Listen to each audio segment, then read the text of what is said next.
fired from my job, but received a year's worth of pay and got my boss fired.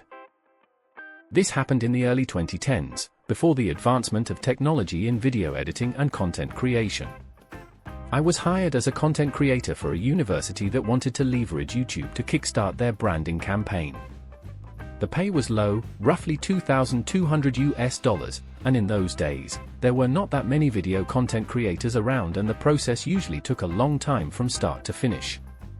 I was hired, and on my second day, my manager presented my KPI of 85 3 to 10-minute videos in 52 weeks, which was impossible for a one-man team in those days. This meant I had to do the scripting, producing, casting talents, shooting videos, composing music. They were too cheap to pay for a royalty-free music subscription, and editing, all of which I had to use my own equipment and software because their cameras and computers were so old, they simply couldn't handle the strain of even doing things in 720p, much less 1080p. I tried to let my manager know, but she just smiled encouragingly, telling me to give it a try, assuring me if the videos were good, the quantity would not be what she focused on. Hearing this, I agreed to give it a try. My manager treated me well in the first month. However, one day when she found out I was a smoker, her attitude changed overnight.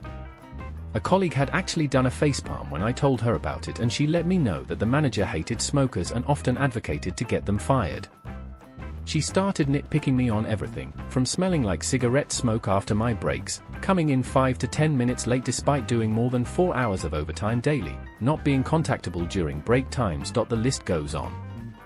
But I soldiered on, because I just wanted to do the work and do it well. 5 months in, I was called into the director's office where I saw my manager putting on her best displeased but gleeful face, and I felt my stomach drop. The director told me that she was disappointed because she had heard that I was falling behind on my work, and it was already halfway through the year and I had only completed 30 out of my 85 videos. I tried to explain that I had been working my butt off on these videos. I literally worked 6 days out of the week, over 60 hours just to do what needed to be done, and that being a one-man army made things impossible, and also the fact that the videos I had put up grossed the highest views ever on their YouTube page. I also recounted how my manager said that she was looking for quality videos over quantity. The director dismissed this and stated that the KPI was simply 85 videos in a year, and since it was almost half a year in with my numbers at less than half, she felt it prudent to cut the cord early. I asked how would they even meet the KPI if they were to fire me now. My manager had snorted, saying, "We'll find a professional production house to finish your work." The director had given her an odd look but nodded in her support nonetheless, telling me, "You don't need to worry, manager will get the job done." That was when a light bulb went off in my head. Seeing as I was the content professional in the office, one of my jobs was to keep a database of production houses to use in the event we needed to do a shoot that required more resources, and I was sure that they would be using the production houses in my database as my manager had no contacts in the production industry. So, I changed the contact numbers and messed up all the emails on all of the entries except ONE. The one, I had a friend working as a junior director, not an assistant director, but a director assigned to smaller video projects. I gave him a call and told him of my plan, and sure enough within 2 days, they were called to come in to pitch. I told him that I had a plan that was a win-win for us. It would instantly help him and put him on the fast track to a director position by bringing in that much business to his production house, and it would also benefit me financially.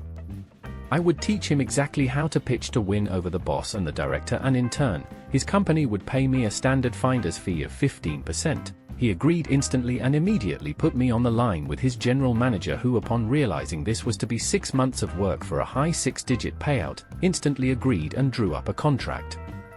As it turns out, after I gave them a metaphorical step-by-step playbook, they were the perfect fit, somehow understanding the needs and style of the university as well as the sort of themes the university wanted to feature.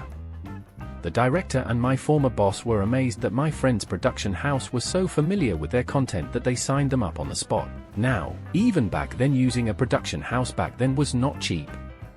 Each video that they produced could cost double to triple my monthly salary, given that they had specialized people for each function: producer, director, director of photography, gaffer, sound person, video editor, assistant director, production assistants, etc. But this meant that they could complete a video every 2 to 3 days.